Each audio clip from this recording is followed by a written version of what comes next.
Hi, everybody. We are here today for a special criminal justice cafe with Glenn Martin, who I'm sure most of our audience knows. Welcome, Glenn. Thank you for coming. Thanks for inviting me. I'm so glad to be here. I am so happy. What I'd love to talk to you about is, in the criminal justice space and on all my podcasts, we do a lot of talking about being in prison, coming home from prison, blah, blah, blah, blah, blah. I want to talk about the success. I want to talk about Glenn Martin today and how amazing you're doing and what you've built and how you've come to build that.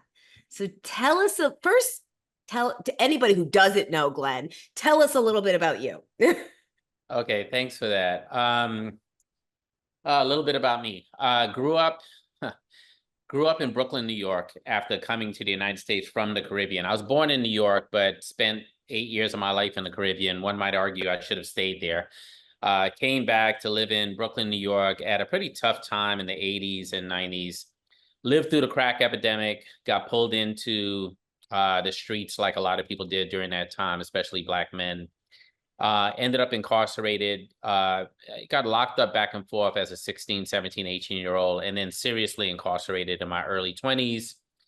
Did 6 years in prison, earned a quality 2-year liberal arts degree, came out trying to find a job like anyone else, facing all these barriers to housing, education, voting, you name it, and then landing at a nonprofit public interest law firm and realizing that I was pretty damn good at things like fundraising, program development, and so on. And then working my way through the nonprofit space as an advocate, activist, organizer, fundraiser, program developer, you name it, until I landed in the private sector, which is, I think, where most of our conversation is going to be today. Yeah. Let me ask you something. How long were you in reentry? What do you think? How long is someone in reentry?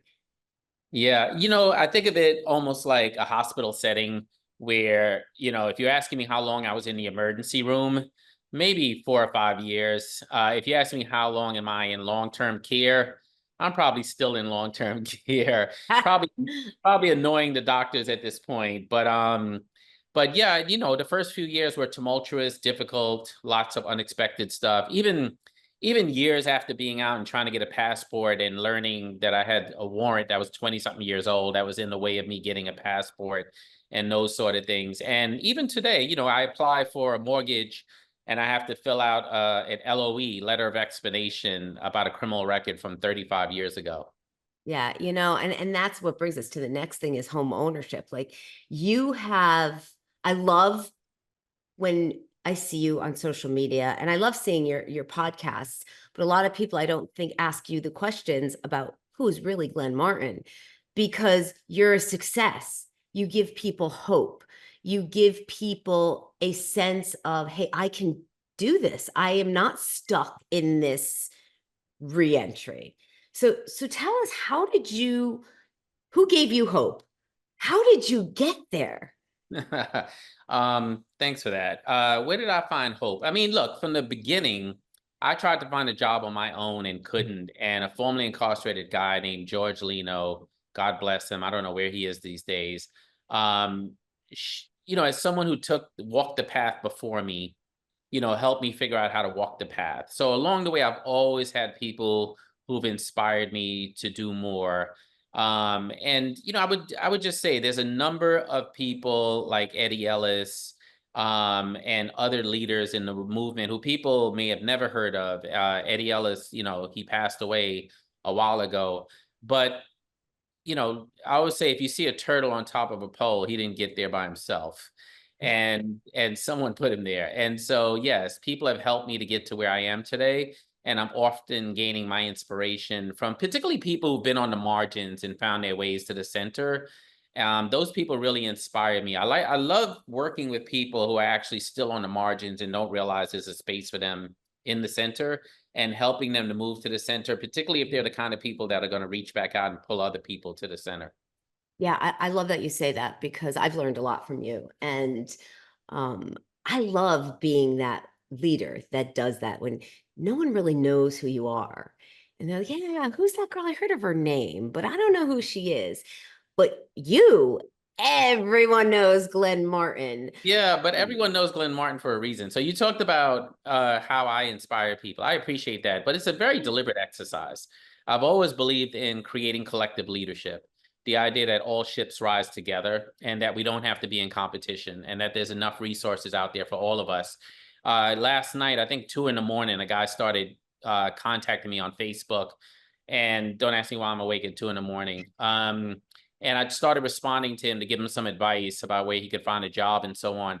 And then I guess he did some research on me while he was DMing me, and he was like, "Oh my God, I want to get into real estate." He said, "Unless you think I'd be stepping on your toes."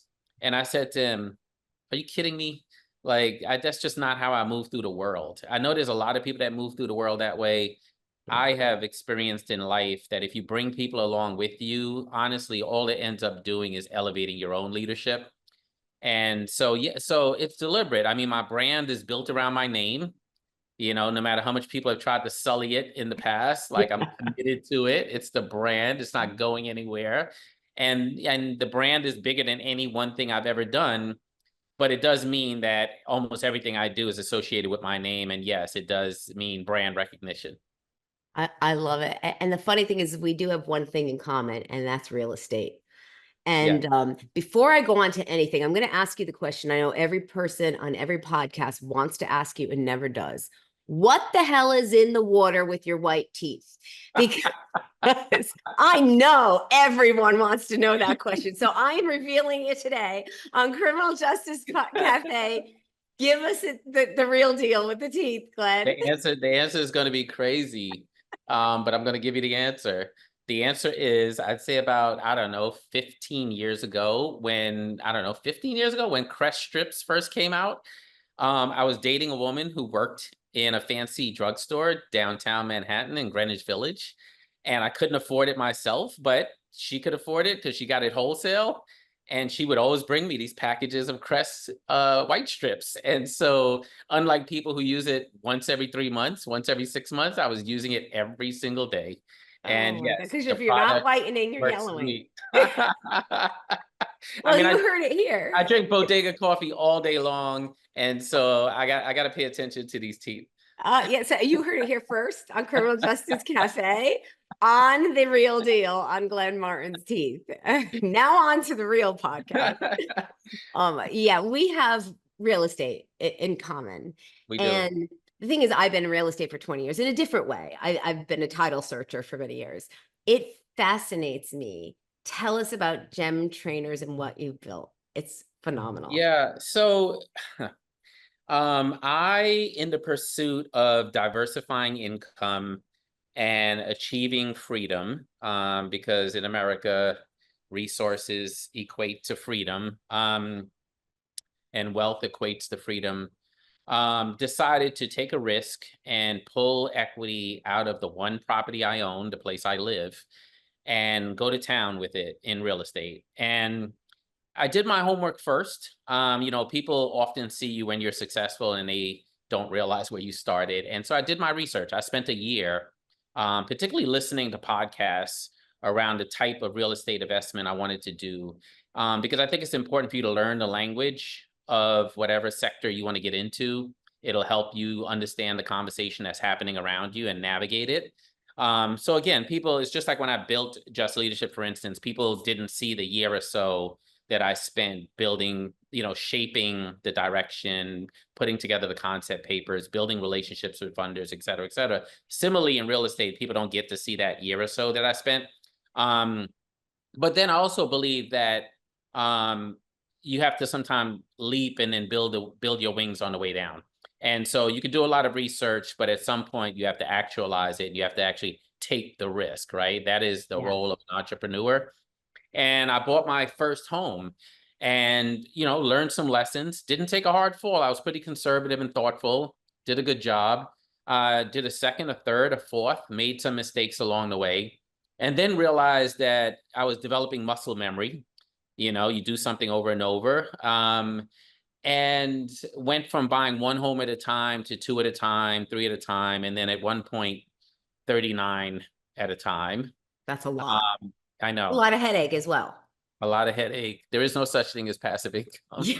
It really isn't. None of this feels passive. But I would say this, people look at me and they put me on a pedestal, and that's something I really don't allow, because the truth is, none of us are in jeopardy of mastering anything. I'm not an expert in real estate. I am someone who's willing to take the risk and willing to believe in myself.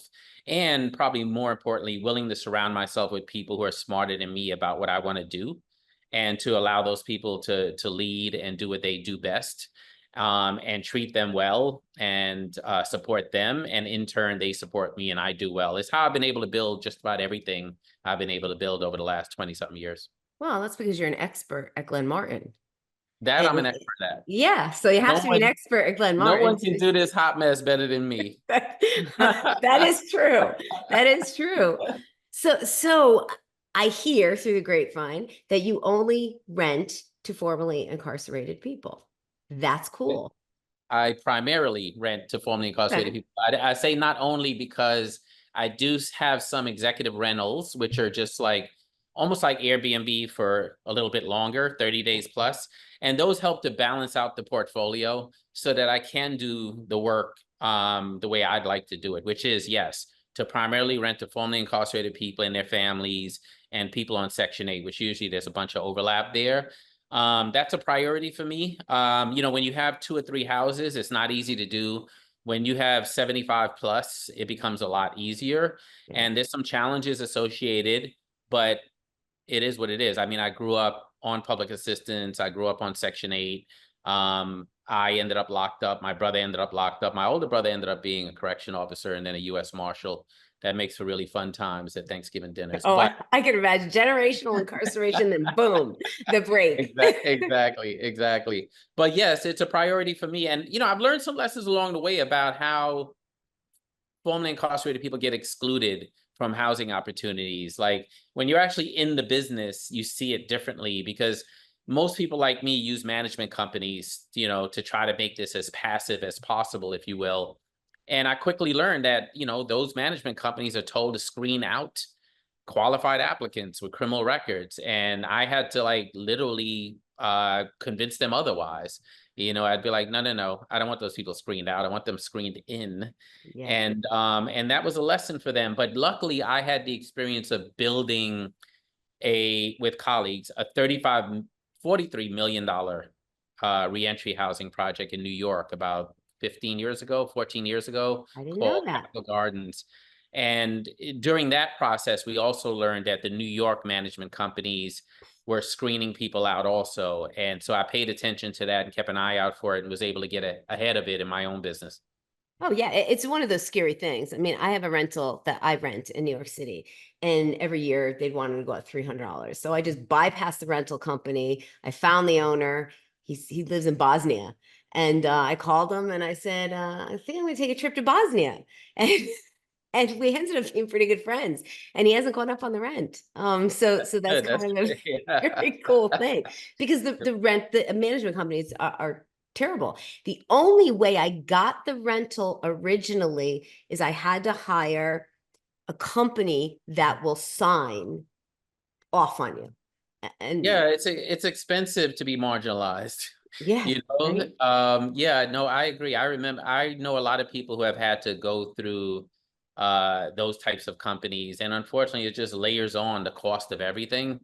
And look, I don't do much screening at all beyond asking people whether they've been involved in a criminal justice system. And I don't think I have faced any hardships more so than any other property owner, to be honest. In fact, I've had people bring in their cute little dogs and rip my furniture apart in my executive condo rentals, just as much as anything going wrong in a low income property that I own. Yeah. Do you feel it? How long have you been doing this? 5 years. Wow. So in 5 years' time, do you find that people are so grateful to have a chance to get a home that they actually take care of it better? Do you ever find that? I find that people are not only grateful to get a home, but I'm committed to extracting equity from properties and then reinvesting it in the property. So people sell me houses that are in crappy shape, these slumlord types. Yeah. But that means there's money in it. And that means if you make the right investment, you can extract that when you refinance. And I tend to use that margin to build beautiful homes and return them to their original condition as much as possible. And I got to tell you, I was in a bunch of Section 8 homes as a kid. I've never walked into one and have it had beautiful white sheetrock walls, new roof, new siding, new hot water heat. So people walk into my homes and it's not just, oh wow, we have a home that'll accept us with criminal records and with Section 8, but it's renovated. And so to answer your question, I do find that they do a great job at taking care of my homes. And at the same time, I tell you, like, it's the management companies I worry about. I remember in the beginning, this was so maybe I'm naive as a property owner, but I remember a property management company calling me and saying, yeah, the stove has been out in this unit for the past 5 days. What do you want us to do about it? It's like, what? Yeah, Like, like where get the that's stove. the common sense. Yeah. Yeah. Yeah, except, the assumption there is that the other owners that they work with do their best to try to get the tenant to have to buy it, or they just don't want to make the investment. And sadly, I I've bought homes from people who own 3,000 units, and they usually don't live in the place where they're renting homes. They've never been there. They don't understand the community. And they sell me homes that I wouldn't have anyone I care about live in, or anyone I don't care about live in. And so that feels good. I make my money on the contracting side of my business as a consultant to nonprofits. I don't make a ton of money on real estate in terms of passive income month to month. That's fine. I'll make my money on the back end through equity. But I'm able to navigate the private sector in a way that I was never able to navigate the nonprofit sector, if you will, Yeah. and do good and do well all at the same time on my timeline. I love that because you're actually a testament that you can give back and do good things while still making a living and moving forward. And that is unique. That is very unique. It's crazy that it's unique, but it is in this Yeah, space. it's crazy that it's unique because I think sometimes people think of the set of values that drive you into the capital market is opposite from what would drive a person into the nonprofit sector. But you can do both. You can make money and build wealth, especially for your generations to come. And at the same time, do good for people day to day. Yeah, and you have a lot of moving parts because where you're offering housing to people coming home, but you're also teaching Yeah. how to do this to people to be. I'm interested in that because I Yeah. don't think a lot of people understand that you do also teach with Yes. gem trainers, right? I teach with gem trainers. I teach with gem real estate. So let's talk about gem real estate for a second. Yeah. I do have this weird set of skills. I've built a lot of things. I've founded a lot of things. I've done a lot of public speaking. And so it gives me a set of skills that wouldn't necessarily exist for some other guy or some other woman who's in the real estate sector. And I'm also a believer in democratizing information. I'm not one of those people who hoards information. I am one of those people, again, who believes all ships rise together. So for a coaching fee, I teach primarily formerly incarcerated people and people involved in criminal justice reform, people doing social justice work, how to do what I did. Because I didn't do anything magical. I actually did it out of desperation, actually, and the need to diversify income. And I didn't do anything that makes me exceptional except dive in, take some risk, and do the homework before I dove in. And I teach people that. And the beauty of me is I'm not out there saying, oh, look how successful I am. Look how amazing I am. I'm like, yeah, look where I messed this up. And let me tell you how I messed it up. And let me tell you what I did wrong. And let me tell you how much money I lost. So there's like, I tell people the truth about the good, the bad, and the ugly of being an entrepreneur. But it's what I wanted. It's what I needed. I needed someone to not just tell me like there's some golden ring at the end of the path, but that it's going to be a bumpy road, and that I should just prepare for the dark moments as well as the bright moments. And I've learned that lesson in my life, for better or for worse. But I try to do that for other people, and I try to do it in the most honest way. I become the kind of person that believes that sharing your vulnerability and your truth with people actually liberates you.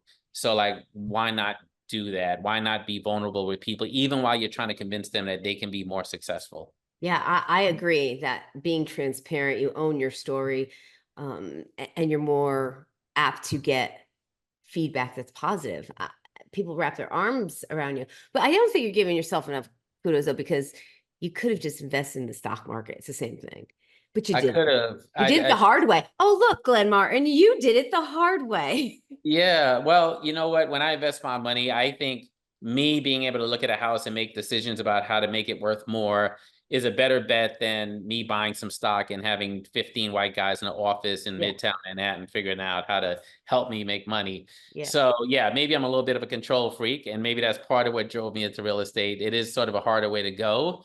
But I've always chosen the hard way to go. I don't know, you asked me, how am I still in reentry? Maybe I'm still sort of chasing the dragon a bit in terms of looking to do things that have a little bit of risk involved. But you know what? I don't know, again, I don't know many entrepreneurs that don't take a bit of risk. I do things the hard way as well, but it is what it is, you know. It's kind of like, so walk me through. I'm knocking on the door. Hi, Mr. Martin at Gym Trainers. I am lost. I want to learn a new skill. I want a career. It's so easy because you did it. So how Yeah, hard can it be? And now what is your yeah. response? I say, call me Glenn. I don't want to be called Mr. Martin. And then I say, what's your goal? Where do you want to end up? I always start with, why are we even on the phone? Like, what's your vision for yourself? And people will say, like, I don't ever want to work again in 10 years, or I want to be managing 100 units in one building that I own, or I want to continue to do my job, but I want to have this real estate. That helps me to know where people want to go, helps me to give them advice on how to get there. And then I'm just brutally honest with people. They'll say something like, I want to have 10 Airbnbs. And I'll be like, do you know what it's like to clean a hotel room every night? No, right? Yeah, let me tell you. Let me tell you what Airbnbs are. And do you know how people treat your property when they think it's a hotel room? Oh yeah, Like, do you know what the traffic is like? So I'm really bluntly honest with people about, they're sort of kicking the tires a bit around their vision for themselves, first of all. I help people understand that doing the same thing over and over will make you better than trying to do 10 different things. People will say, I want to own a building, but I also want to do a few Airbnbs, and I want to do some longer term rentals, and I want to do some primary residence and some duplexes and triplexes. And I'm like, good luck with all that. Like, each of those are a different learning curve. And so I do try to convince people to sort of hone their vision for themselves, become really good at one thing, and then you can figure out how to branch off later on. And then I talk to people about the practical piece, which is, tell me about your resources. So some people are like, well, I have $200,000 in a retirement fund, or my house has $150,000 in equity, or I have no money at all. I can start the conversation from any of those places, including I have no money at all. There's a wholesaling path that people can think about to make money. But I want people to be really honest with me about where they are financially, because all the commercials that say, buy real estate with no money, not really. yeah, You can you can buy it with someone else's money, or you yeah. can buy it with your money and then extract your money from it later on and have your money back in your pocket. But the idea that you're going to make millions, and then the other thing about, look, if you want quick money, play the lotto and keep your fingers crossed. Like, everything else worth having is a bit of a slow grind. And if you go quickly, even if you go quickly and you do well, it usually doesn't rest on a strong foundation. And so I also slow people down. I'm like, what is your trajectory? When do you want to retire? How long do you want to be in real estate? Like, I know what my run looks like. I have a 10-year run, and at 10 years, I divest on half the portfolio and I put the rest in a trust and give it to my undeserving kids. And They're gonna and take it anyway, Glenn. So it doesn't matter if you give it to exactly, they're gonna take it anyway. And then I sort of help people work within their timeline and think about how to structure things in a way that gets them to where they want to be. But really being honest up front about the fact that you're not going to get rich overnight. I've done deals where I've made a pot of money that I didn't expect right away. And then I've done deals where I fixed up an entire house and the next day there was a storm and a tree fell through the house and cracked the house in half. Yeah. So like you got to be prepared for all of that. I'm sure that's everywhere in life, but in real estate, it is not a quick grind to the finish line. It's a relatively slow grind. It is a non-liquid asset, right? Like you cannot liquidate housing quickly. And people need to understand that that is a statement about the slow grind of real estate. And if they're in for that and they're in for the long term, and if they're willing to recognize when they've made a mistake, let me say something about that. If there's nothing else I've learned in life is that if you are digging a freaking hole and it's getting worse and worse, the best thing you could do is put the shovel down. Like Oh, I love that analogy. I actually love that analogy. yes, I have gotten to the point where I've learned when to put the shovel down. People get so emotionally attached to things that literally they will double down on their losses, thinking that there's some, silver lining at the end. And often there is not. What there is I lost twice as much money as I would have if I would have given up a year ago. And Yeah. so I've learned to give up a year ago. I've learned that sometimes you make a bad decision and the thing you can at least get out of it is the lesson and not double down on the pain and suffering and loss because you're emotionally attached or because your ego is involved in the process and so on. Yeah, I think you should never ever fall in love with real estate. But the thing about it is that you worked hard. You earned where you are. I think a lot of people, you make it look easy. And when people don't look at the inside of anything, all they see is, oh, Glenn Martin was the CEO of this company, and all of a sudden he has real estate. I can do that. It's hard work, and you did it in a short period of time. I did do it in a short period of time. It is hard work. There's been days where I have literally teared up about problems I was having in real estate. Sorry if I don't put that on social media. My social media is curated, folks. Get a life. Yes. Like, no, I'm posting the best of it, not the worst of it. Right. There's times where someone sends me an invoice for $100,000 that I didn't expect, and I'm like, what the hell? How am I going to figure it out? There's times where lenders are like, we're thinking of foreclosing. We might do a deed in lieu, blah, blah, blah. And I got to figure out where to get money to get rid of the lender. There's a lot of difficult moments. I started out saying there's no such thing as passive income in real estate because it's not passive. You have to make decisions. You have to be involved. You have to be hands-on. I do try not to get emotionally attached, but you have to get attached as an entrepreneur. I actually don't go visit my houses in person because I don't want to get emotionally I attached love to that. them. Do you Um, meet do you meet the people that are renting from you? Do you have a relationship of any kind with them? I'm curious I about have I have a relationship with the management company that represents me with those people. I love that. That is my closeness because in the end, it is still a business. Yeah. And that's the other thing I run into. People come to me from nonprofit, they want to get into real estate, and then they make decisions as if they're still working in a nonprofit. And I was talking to someone last week when I was in Denver about starting a social impact company. And I said something to them that I could tell they were jolted by. I said, figure out how to navigate the market around the product that you want to sell first, and then tack on the social justice element. Like if you start with the social justice element, then you make a bunch of decisions that are antithetical to what the market tells you need to do to be successful. And so therefore you end up not being able to do all the good in the world that you want to do. I started out there. I was like, oh, I'm going to do housing and I'm going to, make sure I rent to people on Section 8. And then it just became complicated because I needed the local housing authority to agree to work with me, as opposed to like, let me just go get rich. And then people will do what the fuck I want them to do. Exactly. Sorry, I don't even know if we can curse No, on. please, that's fine. I was like, Be Glenn Martin. yeah, let me be the guy that you could go to the local housing authority with one property and say, hey, if I buy this property, will you send Section 8 people to live here? Or you could come and say, I have 25 properties and I need people who need housing to live in it. I'm here to help you. How can we work together? Yeah. That's Does a it make you different place to angry? come from. Does it make you angry when you have to go into a housing department and explain away the people that you're putting in houses that you own? Yeah, I've done it with mayor's offices. I've done it with housing authorities. I've done it with the management companies. It just, it's a heartbreaker in some ways because even as a Black man growing up in the United States, like you want to believe that some level of the rhetoric about who we say we are is true. And it becomes so disheartening when you become more and more successful and you actually try to do more and more good.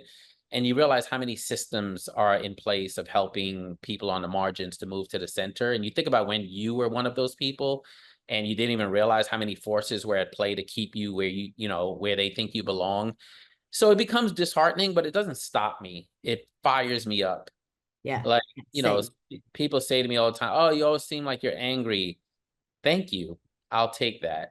You know what? I have people like, "Oh, you can't build anything on anger." I disagree. I think there is a righteousness that can come out of being frustrated and angry about the way people are treated in this country and in this world that can be fuel. And I use it as fuel, and I'm not going to be talked out of it. It's worked for I me. love that because, see, I have the opposite problem. I came from the entrepreneur side where I already built a title search company that's successful. And then I have emotion, which had no emotion because, right, it's black and white. Real estate is black and white. Then I Yeah. move into the nonprofit space because I'm thinking it's got to be easy.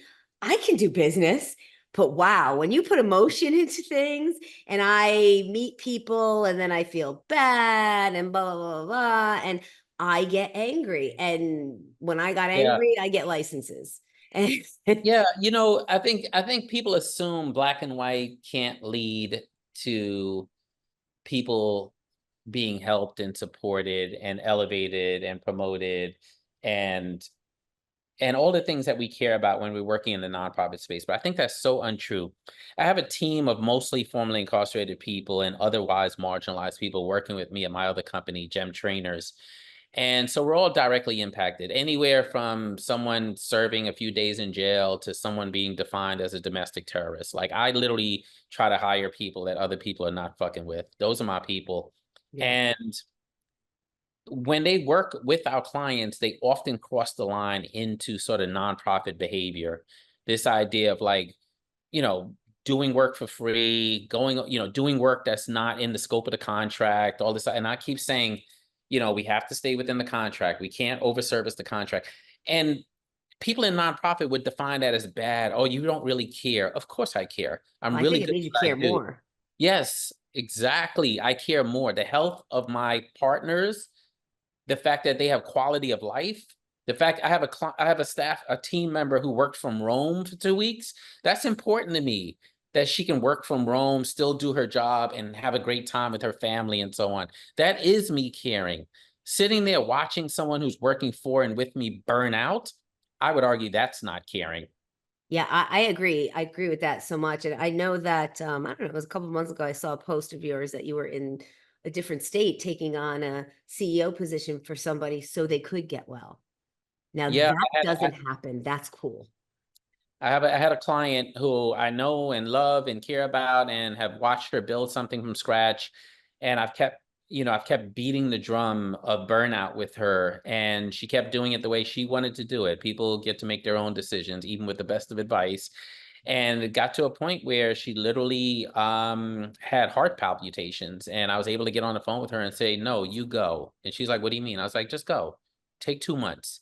And she's like, "What?" She's on her third month now, actually, and I'm in it for like as long as she needs it, because to me, that's how you show love for someone who is in a struggle with you, is to give them the space to recognize that they have value, their children have value, and that the work is never going to be done. It's unlimited need and limited resources. You want to turn the ship 180 degrees. You're lucky if you turn it 1 or 2 before you retire. But if you turn a ship 1 or 2 degrees, it ends up someplace totally different. And if you have that kind of humility about being a social justice advocate and you take care of yourself at the same time, you actually can go so much further. Yeah, and the thing about it is too, I've seen so many people say, "Screw this space, I'm just gonna go be an entrepreneur," and you didn't give up on the space that you left. You're doing what you have to do, you're building something great, you have your company, but you're not giving up on the people that I think you probably made a promise to at one point in time, or to yourself.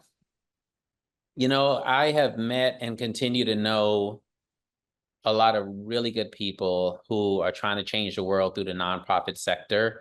And what I have found is that the more honest I am about the places where I see hypocrisy and where the space is antithetical to its rhetoric, is the more people have, they say if you come out the closet, people will come out behind you. Like people have come out the closet behind me on their criticisms, their legitimate criticisms of nonprofit and philanthropy. And now I realize I'm not alone. And all I really needed to do is continue to speak my truth out loud, even if it puts me at risk.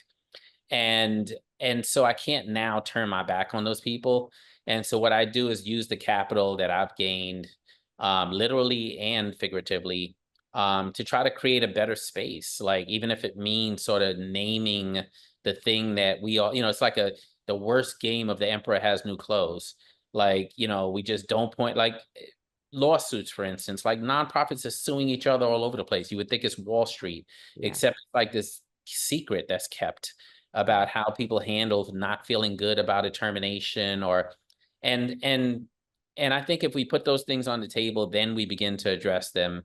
If we act as if we do the whole nothing to see here, nothing to see here, nothing to see here, then actually I think then we're complicit with harm that's being caused by people in the space. So yes, I'm super committed, particularly to the people, less so to the institution. I feel like institutions are conservative and mean and engage in groupthink, but there's a lot of good individuals out there doing really good work.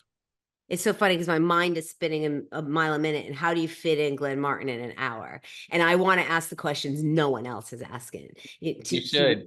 Right? Because Most people don't yeah. have the courage. Yeah, the thing about it is everybody hears about your story, but I love the now. I love what's going on today in today's world. And the thing about it is I think what you're doing, and you most likely realize that what you're doing for people is taking away that fear of stepping aside and speaking the truth. Because the fear is what is captivating about this space, because you can be canceled so easy in a split second. And you are breaking through that. Yeah, thanks for that. Well, you know what? I was forced to break through that. Most of my courage comes from spending a lot of time in dark places that people have pushed me into, or that I've pushed myself into in some cases. But that's where you learn the most. You learn the most when you look up and realize you're actually not surrounded by a ton of people. You're by yourself, or you're surrounded by one or two people. Like those are the moments for reflection. Like I keep living my prison experience over and over in my daily life, in that there's these dark moments that I ask myself, well, when you were in prison, which is your darkest moment, how did you handle that? How did you work through that? How do you learn lessons during that? And so I just keep getting stronger and stronger. I feel like I'm in a superhero movie and I'm figuring out my strength and my power and how to use it. And so that's the thing I've learned to lean into and recognize and take advantage of every time. And then the other thing I would say is I don't do shame and guilt. And I think shame is toxic and can kill people, literally. And I think that human beings use it to paralyze other human beings who they see as competition or who they dislike for some other reason. And it's used so often in the nonprofit and philanthropic space. I don't understand why, because these are supposed to be the people who come to the work for the right reason, but often they come to the work having not done the personal work that they needed to do to be better human beings. And it's always easier to engage in horizontal violence. It's so easy to hurt the person next to you versus the powerful thing in front of you. And people do it, and they do it all day long. If you can get a modicum of good feeling from harming the person next to you, then you can go home at the end of the day and be like, I killed that little piece of evil. Meanwhile, there's this huge oppositional kraken in front of you that like we're all supposed to be attacking together, and that's not what we're not doing.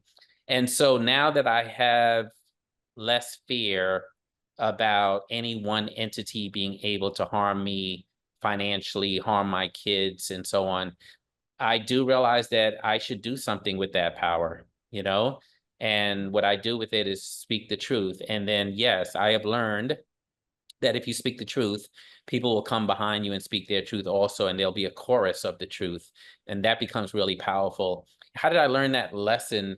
When I first came into this work, there was no movement. It was 25 years ago. People forget that, probably You because think of my it young really is a family. movement? I'm sorry. I'm sorry for interrupting, but do you really think it's a movement? I think there was a potential for a movement a few years ago, and I think we might have missed the moment.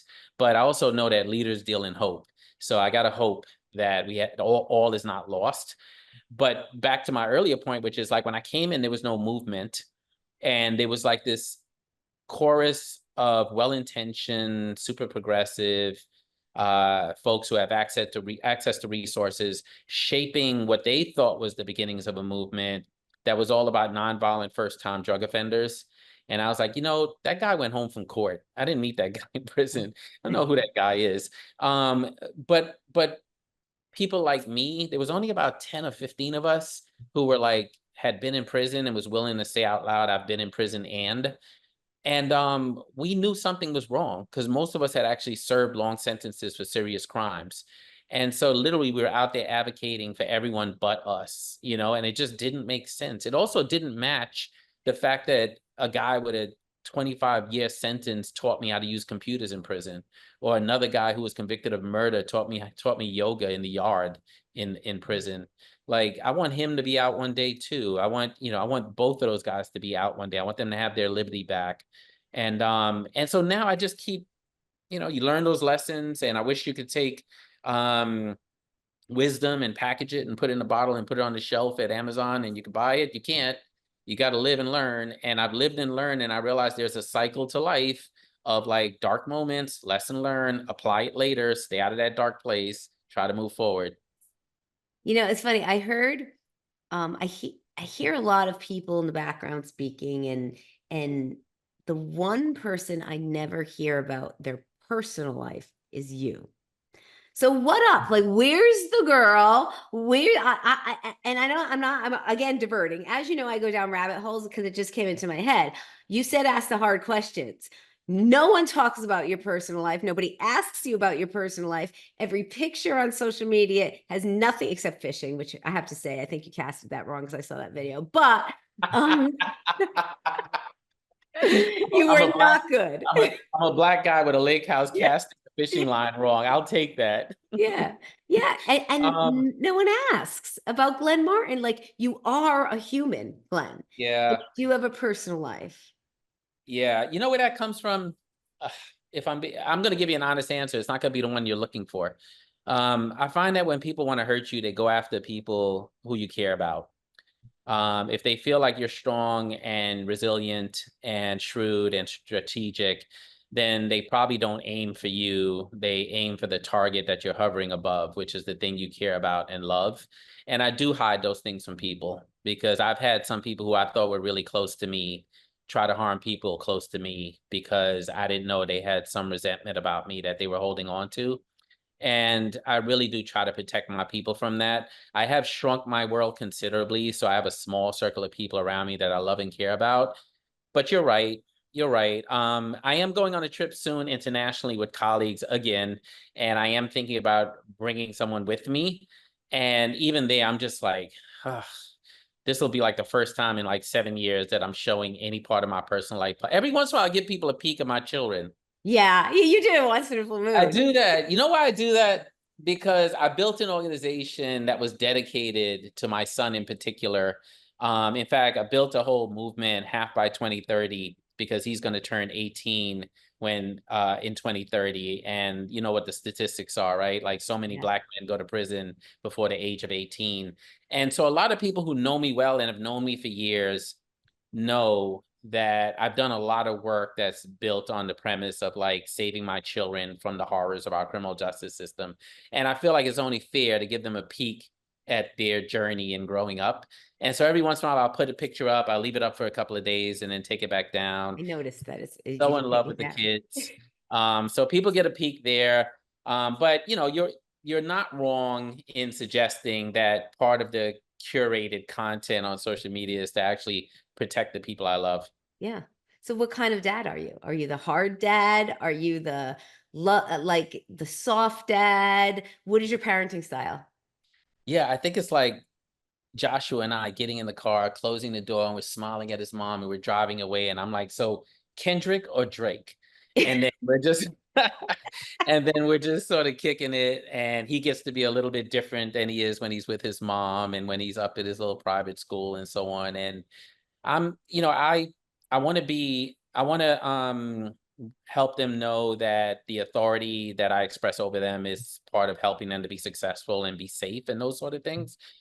But I also want my kids to grow up with just enough of a facade to keep them successful and safe, but not so much that they don't get to experience life in a meaningful way and in a deep way, which I feel like I wasted so many decades of my life with Yeah. a facade. And so I'd love for them to shed that or even not adopt that at an early age and instead just really live their lives, especially because they don't have to start from poverty. You know, my kids are doing Yeah. really well. They're in some of the best schools this country has to offer. And I said to my son recently, I was like, we were in the car together, and I said, what scares you, what worries you? And I was thinking, as a black man in America, a young black man, and he was like, mostly like the bears around here, I was Do like, you what? know what a great question that is to ask your kid? Yeah, People don't well, say that to their kids. In fact, I don't think I've ever said that to my kids. What scares you? yeah, I asked him what scares him because I wanted to sort of help him work through that. And I love that his answer was just the bears that come out every once in a while. I'm like, if that's the thing that's scaring you right now, I must be doing a great job as a dad. Yeah, you definitely are. You know what? If you're doing a good job as any parent if your kid ends up in therapy. If they're in therapy, you did a damn good job. I agree with that. I agree with that. I mean, it took me so many years to get into therapy, actually, which is why I said reentry lasted a lot longer than I would have liked. I do think that anyone who finds themselves involved in the criminal justice system should realize that there are probably some explicit, but also implicit things that they struggle with that they probably should work through in a safe space. I wish it didn't take me forever to learn that. I wish I wasn't surrounded by a bunch of people who held me up as the poster child and never Yeah, said, hey, your shit stinks every once in a while. And so I'm more than willing to say that, not only to my colleagues and friends, but yeah. also to my kids. And I hope they do realize that therapy is valuable. Well, let me ask you about black men in therapy Yeah. because it is a stigma and they don't go. And I love that you say it out loud because it is so important, I think, for male and females and anybody in between that you absolutely need therapy. So, what is up with the fact that black men feel they're so strong they don't need therapy or Yeah, I don't think believe that's in part therapy? of it, but I think there's other parts. So I think one is socioeconomic.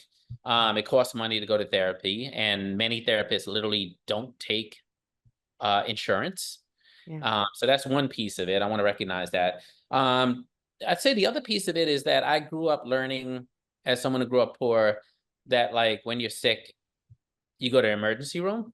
You don't go to a primary care physician. Like there's no going regularly to a primary care physician. It's like if you're feeling sick, you go to the emergency room. And so that's another issue. The idea of preventative care, it wasn't really a thing as I was growing up. Then I'd say, putting some of the lens on therapists themselves. Therapists can be really elitist oh yeah, and and and not recognize the very different sorts of challenges that particularly Black men have. So having more people of color, more Black men and Black women in therapy as professionals probably also would help more Black men to show up at therapy. And then lastly, people like me saying out loud, I go to therapy. Like I'll say 30,000 followers on Twitter. I'll still say like, hey, I feel my depression creeping back in every once in a while because I do. Like I yeah. went through serious depression for a long time recently. Was pretty suicidal about 7 years ago. And again, the idea that you get to write your own narrative, I wasn't going to try to hide it, keep it to myself and have it sort of leak out and creep out. No, I'm going to say it out loud and I'm going to own it. And I'm going to show people how I was able to work through it and hopefully inspire someone else who might be in the middle of it to see a future for themselves.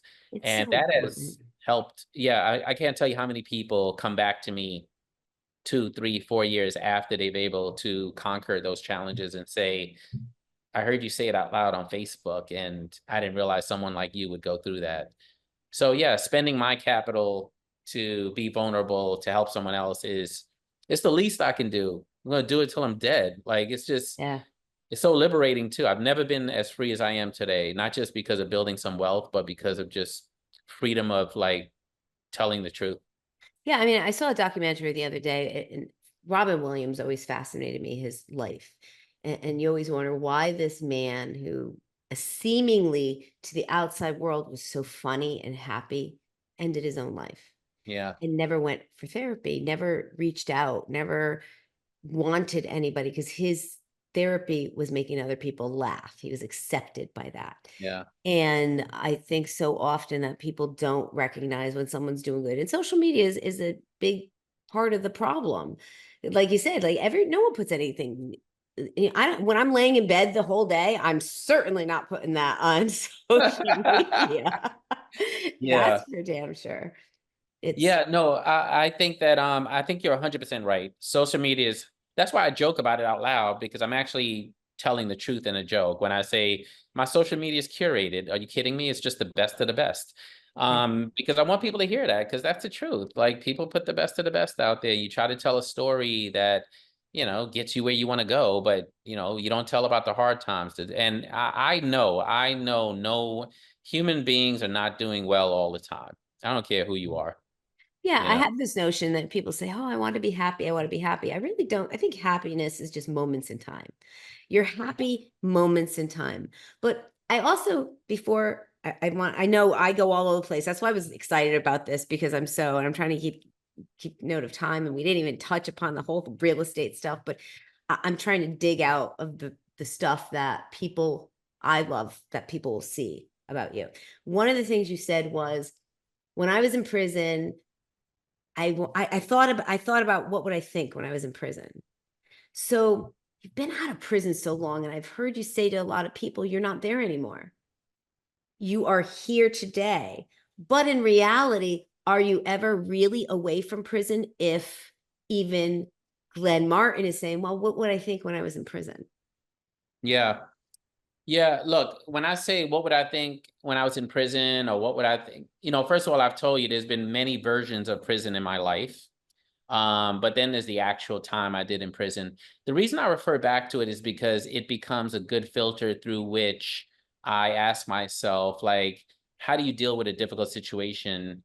And what lessons have you learned from one of the most difficult situations you've ever been in? But there's versions of that all throughout my life.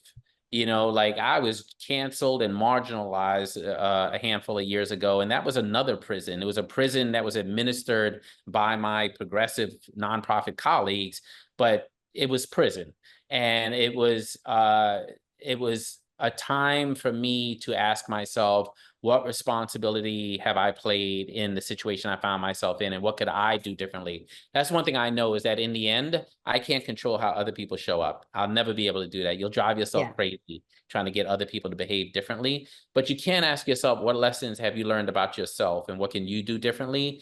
And part of it was like, oh, why did you think you had 500 friends? You never had 500 friends, things like that. And so how do you fully escape it? You have to. I think Frederick Douglass did not die a slave.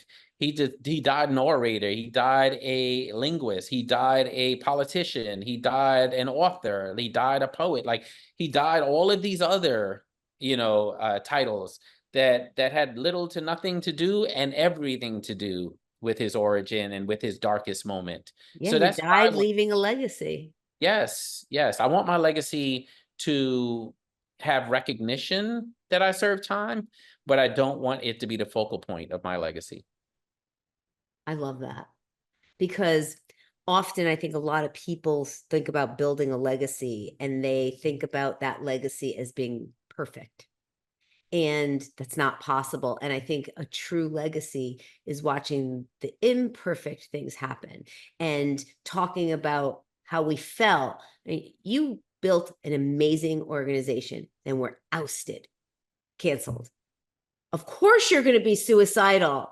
Like, how can anybody think not? I can't even imagine how that felt for you. And I think everybody's afraid to talk about that with you. And I don't hear many people ask about that feeling, that day after feeling of when the company you gave everything to, the organization that you will forever be known as being the founder of, canceled you? Yeah, people don't know what it was like to not be able to walk into the building I live in because they were reporters in my lobby asking to do an interview. People won't know what it was like to have to get on an airplane and leave the country so that I didn't have to deal with it. People don't know what it was like to be unemployable for a year and a half and owe $6,000 a month in child support. People won't know what it was like to have some people who I put on pedestals themselves say, I can't help you because the funders who are mad at you will be mad at me. People don't know what it's like to be attacked by the same resources you helped to pull together to support your vision. People won't know what it's like to have the thing that was built that's supposed to be closely tied to your relationship with your child, not exist anymore in the way you wanted it to exist. But also, I am committed to people seeing that the world can come crumbling down around you and you can literally take the dust and turn it into something fucking amazing. And there is no better way to move through the world than to build your dream on the dust of the harm that's caused by people who want to see you crushed a cinder. Like, that has actually, that is poetic for me, and I live in it and I enjoy it and I love it. And most importantly, when people are in crises, you know who they call? They You. call Oh, how do I know that? You. They call me. I got a call just last weekend from someone who is dealing with one of the most scathing attacks in the nonprofit space. I don't know if she would have called me 5 years ago, 6 years ago, when everyone else was like, he's non-touchable. But I know one thing, she knew today that she needed to call me. And I gave her an hour-long conversation that I think is going to save her a ton of heartache over the next few months. And that is the gift that my enemies have given me, is Yeah. the ability to show up for other people in a way that I wanted those people to show up for me. Well, because I don't think what you understood either is while all this is going on in your life, you're not looking at anything because we don't see in the future what's going to happen. While you were going through all of that, you were building such an amazing thing for other people to see and say, I'm getting back up. I'm going to do it again because Glenn did it or this one did it. Yeah, That's that's the why I beauty. do it out loud. That's why I do it out loud. I could be doing it in the corner somewhere, and one might make the argument that it's safer to build something really quietly, but I'm not just in the business of satisfying Glenn's needs. I'm in the Yeah. business of bringing people along. Yeah. So I do it out loud. And yeah, like, while you're in the darkness, you really know why you're in it.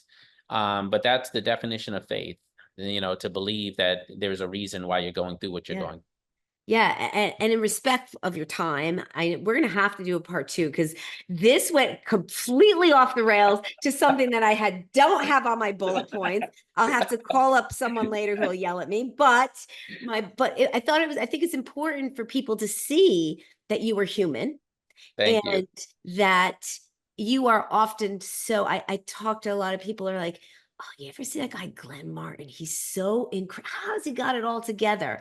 It's so important to see people and let people know that you're human.